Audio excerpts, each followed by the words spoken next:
जय श्री राम। अध्यात्म धारा सुनने वाले सभी साधकों को मेरा प्यार भरा प्रणाम। आज हम अपने परदादा गुरु महात्मा श्री रामचंद्र जी महाराज या लाला जी का लिखा हुआ एक ख़त पढ़ेंगे जो उन्होंने किसी के पत्र के जवाब में लिखा है। तो लाला जी लिखते हैं, ईश्वर आपके दिल में फ़कीरों की मोहब्बत कायम रखे और आमाल नेक की तौफीक अता फरमावे। मतलब भगवान आपके दिल में संत महात्माओं के लिए प्रेम और मोहब्बत हमेशा बनाए रखे और अच्छा आचरण और अच्छे कर्म करने की सामर्थ्य आपको प्रदान करे। मोहब्बत का भरा हुआ ख़त पहुंचा, दिल को बहुत शांति और खुशी का अनुभव हुआ।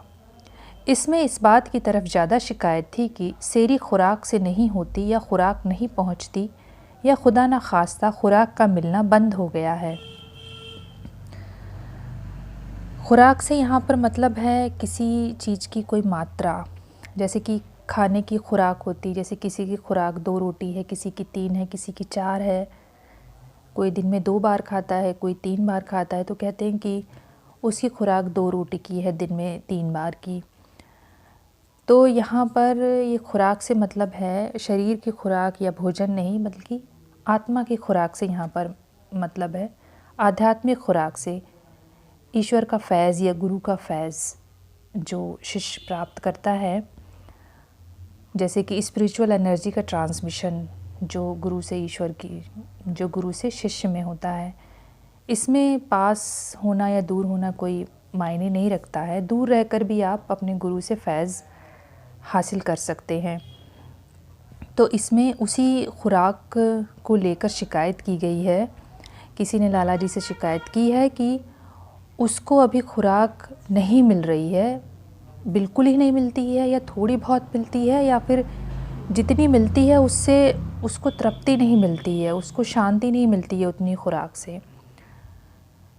तो फिर आगे लाला जी लिखते हैं कि मेरे अज़ीज़, खूब समझ लेना चाहिए कि इस दुनिया में जो पैदा हुआ है और मौजूद किया गया है, उसके लिए खुराक उस रिज़्क़ के जामिन की तरफ से हर आन वाहिद पर बिला शिकस्ता हुए खुराक पहुंचती रहती है, चाहे कोई इसको जाने या ना जान सके।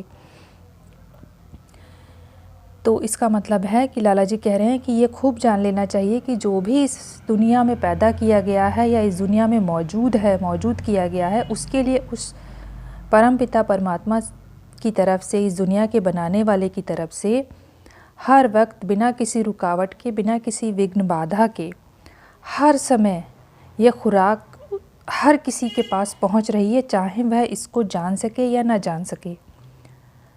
अगर सेकंड के 60वें हिस्से को भी यह खुराक बंद हो जावे तो कोई सांस नहीं आ सकती और सब काम बंद हो जाएं।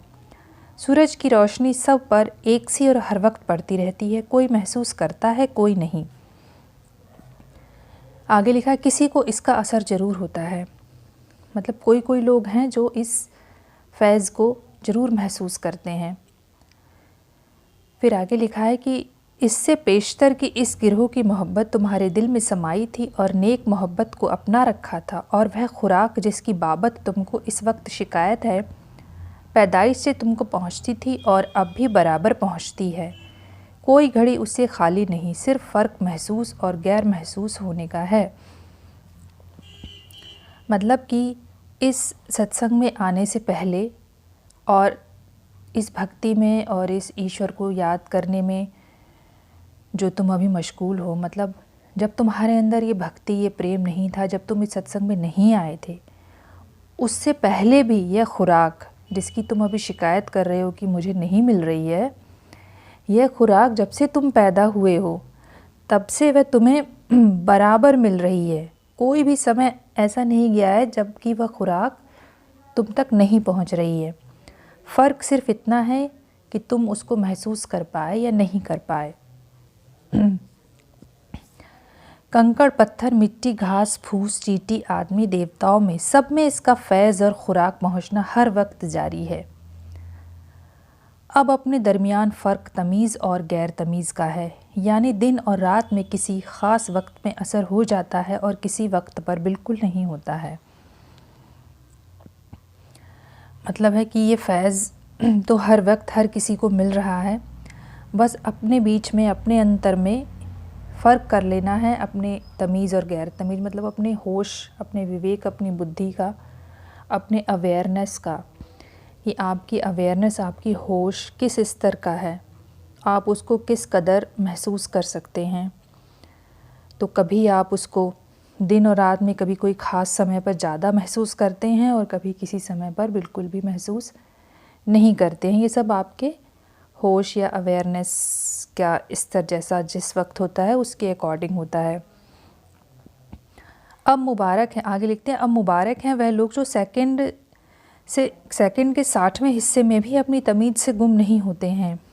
मतलब वह लोग बहुत ही भाग्यशाली हैं, बहुत ही अच्छे हैं जो सेकंड के 60वें हिस्से के बराबर समय में भी अपने होश से गुम नहीं होते हैं, अपनी अवेयरनेस से, मतलब उतनी समय के लिए भी अपना ध्यान ईश्वर की तरफ से नहीं हटाते हैं।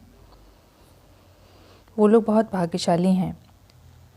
आगे लिखते हैं, इस पाक गिरोह के सर बर आउर्दा बुजुर्गों ने इस तमीज़ के क़याम की इस कदर मजावलत की है कि पलक मारने के लिए गफलत को बेअदबी में दाखिल फरमाया है।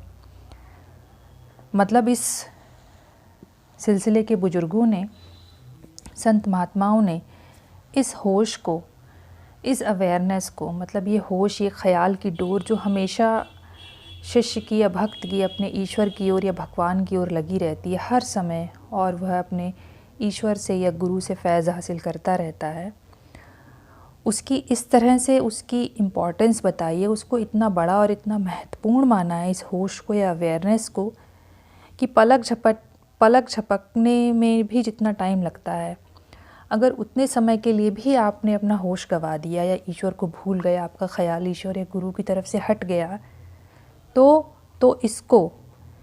इसको बेअदबी में दाखिल कर लेते हैं। बेअदबी मतलब ईश्वर के प्रति या गुरु के प्रति निरादर, मतलब आपने उतने समय के लिए भी उसको भुलाया तो आपने ईश्वर की या गुरु के प्रति निरादर किया है, बेअदबी की है उसके प्रति। आगे लिखते हैं लाला जी, हम लोग तो इनके नाम लेवा और बदनाम करने वाले हैं। क्या मजाल है कि उनकी गर्द को हमारी हवा तक लग सके, चे जाए कि हम उनके मुक़ल्लिद होने का दावा कर सकें। कि हम लोग तो इन बुजुर्गों के और संत महात्माओं का नाम बदनाम करने वाले हैं। हम लोगों की क्या हैसियत है कि उनकी धूल की भी बराबरी कर सकें और ये कह सकें कि हम उनके शिष्य हैं या उनके मानने वाले हैं या उनके अनुयायी या फॉलोअर्स हैं। परमात्मा हमारे दिलों को उनकी तरफ रागिब करे ताकि उनकी पाक और नेक इखलाक ज़िंदगी के वारिस करार दिए जा सकें। ईश्वर हमारे दिल में उनके प्रति मोहब्बत, प्रेम और श्रद्धा दे, जिससे कि हम भी उनकी तरह बन सकें, उनके बताए हुए रास्ते पर चल सकें और उनके उत्तराधिकारी बन सकें। अब आगे लिखा है लाला जी ने, अब अगर परमात्मा ऐसी तौफीक हम में से किसी को अता फरमावे कि अपनी याददाश्त को उस तमीज़ तक कायम रख सकें और फिर उसमें फ़ना हो जावें, तो अपनी ख़ास इनायत और लुत्फ़ व करम हम पर मबजूल फरमाएँ और बातुफ़ैले बुजुर्गाने दीन इस नियामत उज़्मा से मुशर्रफ़ फरमाएँ। मतलब अगर ईश्वर या परमात्मा ऐसी सामर्थ्य, ऐसी श्रद्धा, ऐसी भक्ति हम में से किसी को कृपा करके दे कि हम अपनी स्मरण शक्ति, याददाश्त या होश या अवेयरनेस को उस स्तर तक दृढ़ता से रख सकें कि हर वक्त ईश्वर के या गुरु के ध्यान में रहें और फिर उसमें फ़ना हो जाएं, तो यह जो चीज़ है यह ईश्वर की एक बहुत ही ज़्यादा विशेष कृपा और बहुत ही बड़ा आशीर्वाद है। तो हमारे बुजुर्गों से यही प्रार्थना है कि हमारे बुजुर्ग लोग भी हम पर इसी तरह की कृपा और रहमत फरमाएं और हमको भी यह चीज़ कृपा करके दें और हमको भी भाग्यशाली बनाएं। आगे है, इस तमीज़ के साथ हलावत ख़ास और खुलूस मरहमत फरमाएं और इस होश या अवेयरनेस के साथ साथ हमको शांति, सुख, चैन और दिल की निश्चलता या निष्कपटता या सच्चाई भी हमको प्रदान करें कि हलावत बिला नफ्स के बंधे हुए और दिल की सफाई के मैसर नहीं हो सकती और नफ्स का सीधे रास्ते पर जाना और दिल की खालिस सफाई बिला नेक आमाल के मुमकिन नहीं है। कि मन की शांति या सुख जिसको कहते हैं या आनंद बिना मन के कंट्रोल में लिए हुए या मन को बांधे हुए और दिल की सफाई किए बिना या पवित्र हृदय जब तक आपका नहीं है तब तक सुख या शांति आपको प्राप्त नहीं हो सकती है। और मन का सीधे रास्ते पर आना और दिल का एकदम से पवित्र हो जाना या साफ़ हो जाना बिना अच्छे या नेक आचरण या नेक आचार विचार के संभव नहीं है। मतलब जब तक आपका आचरण पवित्र और नेक नहीं है, आपके विचार एकदम पवित्र नहीं हैं, आपके कर्म पवित्र नहीं हैं, तब तक दिल की सफाई या दिल का पवित्र होना या मन पे कंट्रोल करना पॉसिबल नहीं है। नेक आमाल की इशाअत और इस्तकामत बिना इसके कि आमाल की दुरुस्ती और निगहबानी न की जावे हासिल होना गैर मुमकिन है। मतलब अच्छा आचरण, अच्छा आचार विचार, पवित्र कर्म, यह सब जो हैं तब तक मुमकिन नहीं है जब तक कि आप अपने हर कर्म पर, हर विचार पर नज़र नहीं रखेंगे, अवेयर नहीं रहेंगे कि आप क्या कर रहे हैं। अपने कर्मों पर, अपने विचारों पर, अपने आचरण पर, अपने व्यवहार पर जब तक आपकी निगरानी नहीं रहेगी और आप उसको शुद्ध नहीं करेंगे, ठीक नहीं करेंगे, नज़र रखें कि क्या गलत हो रहा है, क्या सही हो रहा है, और जो गलत हो रहा है उसको शुद्ध करते चलें, तब तक आप पवित्र आचरण या अच्छा चरित्र नहीं प्राप्त कर सकते हैं। अव्वल तमाम उन बातों से आगाही हासिल करें कि कौन कौन काम करने के काबिल हैं और कौन से अमूर तर्क करने के काबिल हैं, और फिर सुबह वाली चीज़ों का मालूम होना, और फिर इखलाक व दिल का दुरुस्त और सही कर लेना, और सब बातों का इल्म हो जावे तो उन पर कादिर होना और मजबूत इरादों के साथ उन पर एक एक करके अमल करना इख्तियार करना। मतलब कि सबसे पहले तो आप उन सारी चीज़ों के बारे में ज्ञान प्राप्त करें कि कौन कौन सी चीज़ें करने वाली हैं और कौन कौन सी चीज़ें त्यागने वाली हैं। इस चीज़ का ज्ञान प्राप्त करें कि किससे आपके अंदर दिल की पवित्रता कैसे होगी, मन की पवित्रता कैसे होगी। तो जो अच्छी चीज़ें अच्छे कर्म धर्मों में बताए गए हैं, झूठ ना बोलना, चोरी ना करना, किसी का दिल ना दुखाना, बेईमानी से पैसे ना कमाना, क्रोध ना करना, अहंकार ना करना, बहुत सारी चीज़ें जो इस तरह की हैं, इसकी तरफ लाला जी ने इशारा किया है कि कौन सी चीज़ें करने वाली हैं और कौन सी नहीं करने वाली हैं। इनका आप ज्ञान प्राप्त कीजिए, करने वाली चीज़ों को करिए और ना करने वाली कौन सी चीज़ें हैं उनको जानिए और उनका त्याग करिए, और धीरे धीरे करके उस पर अमल करिए। ये नहीं है कि सिर्फ जान लिया और उसको अपने अंदर नहीं उतारा। अच्छी चीज़ें जानिए, बुरी चीज़ें जानिए और फिर उसको अमल में लाइए, अपने आचरण में लाइए, तो धीरे धीरे आपका हृदय, आपका मन पवित्र होगा, आपका चरित्र अच्छा होगा, आपका आचरण अच्छा होगा। आगे लिखा है, जो वाकई तौर पर इखलाक कामिल के साथ ज़िंदगी बसर करते हैं और साहिबे दिल और बाअसर हैं, ऐसे लोगों का मिलना उनका सिफत है। इसका मतलब है कि जो संत महात्मा सद्गुरु हैं उन लोगों का मिलना उनकी एक कृपा है। मतलब अगर वो किसी आपसे मिले हैं तो उन्होंने आपके ऊपर कृपा करी है जो वो आपसे मिले हैं या आप उनसे मिल गए हैं। आगे लिखते हैं, मेरे भाई अगर ऐसे लोग किस्मत से मिल जाएं तो उनकी सोहबत को गनीमत जानें और लग लिपट कर अपने कामों को ठीक बना लें, वरना दुनिया का क्या एतबार है।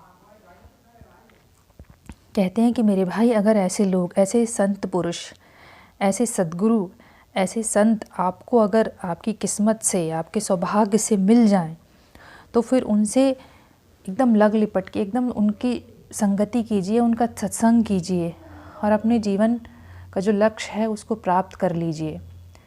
इस दुनिया का कोई भरोसा नहीं है, मतलब दुनिया तो किसी की नहीं है, ज़िंदगी कब कितनी है उसका भी कुछ पता नहीं है और दुनिया में कोई किसी का नहीं है। तो इसीलिए अगर सौभाग्य से आपको संत मिले हैं तो अपने जीवन को ठीक बना लीजिए, अपना लक्ष्य प्राप्त कर लीजिए ईश्वर प्राप्ति का। आगे लिखते हैं, बहुत से असहाब वक्त गनीमत ना जानकर ना मालूम किस ख्याल में महब हो जाते हैं कि मौके को हाथ से निकाल देते हैं और फिर अफसोस करते हैं। मतलब है कि बहुत सारे लोग, बहुत सारे मित्रगण तो उस इस अनमोल घड़ियों को जो कि उनको किसी संत महात्मा का सत्संग करने के लिए मिली हैं, वो नहीं करते हैं और दुनियादारी में ही किसी दूसरे ख़याल में ही इधर उधर फंसे रहते हैं। और इस जो सौभाग्य से उनको ये मौका हाथ में लगा था उसको ऐसे ही वेस्ट जाने देते हैं, व्यर्थ में ही निकाल देते हैं और फिर बाद में उसका अफसोस करते हैं। मुमकिन है साहबे दिल और बाअसर लोग मिल जावे, लेकिन इसके साथ ही इखलाक के आला पैमाने के साथ बुजुर्ग कमियाब बल्कि मादूम हैं। आगे लाला जी लिखते हैं कि मुमकिन है आपको साधु लोग, भक्त लोग, अच्छे लोग, नेक लोग मिल जाएं, लेकिन संत महात्मा, सद्गुरु, पूर्ण सद्गुरु मिलना बहुत ही दुर्लभ है, ना के बराबर है। मतलब संत सद्गुरु मिलना बहुत ही ज़्यादा दुर्लभ है। तो अगर ये लोग मिल जाएं तो फिर पूर्ण रूप से अपने जीवन को उनके चरणों में समर्पित कर देना चाहिए, मतलब ये है। फिर लिखते हैं बहुत सी बातें ऐसी हैं जिनका जिक्र करना हुजूर और सोहबत पर मुनहसर है।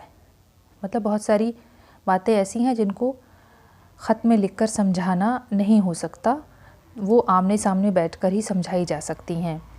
इसीलिए मुनासिब हाल और वक्त जानकर सिर्फ़ इस कदर तहरीर पर कनात करता हूँ। इसलिए अब मैं यह पत्र यहाँ पर समाप्त करता हूँ।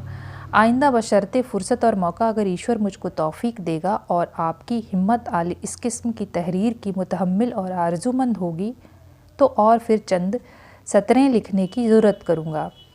आगे अगर ईश्वर मुझको फ़ुर्सत देगा, टाइम मिलेगा और मुझे ईश्वर की तरफ से सामर्थ्य होगी और आपकी भी इच्छा और आरज़ू इस तरह की होगी इस ज्ञान को प्राप्त करने की या कुछ समझने की, तो मैं चंद लाइनें फिर आगे कभी लिखूँगा। यह चंद सतरें आप बगौर मुलाहिज़ा करें और अपने भाइयों के वास्ते निगाह रखें, मुमकिन है उनको फ़ायदा हो और आसी को दुआएं मोहब्बत से याद रखें। मतलब कि यह जो चंद लाइनें मैंने लिखी हैं आप इन पर ध्यान कीजिए, चिंतन मनन कीजिए और अपने भाइयों मतलब और भी जो सत्संगी साधक हैं उन पर भी निगाह रखिए। हो सकता है कि उनको आपसे फ़ायदा हो जाए और आपको दुआएं और मुझको मोहब्बत से याद रखें। तो इस तरह से ये लाला जी ने यहाँ पर अपना पत्र समाप्त किया है।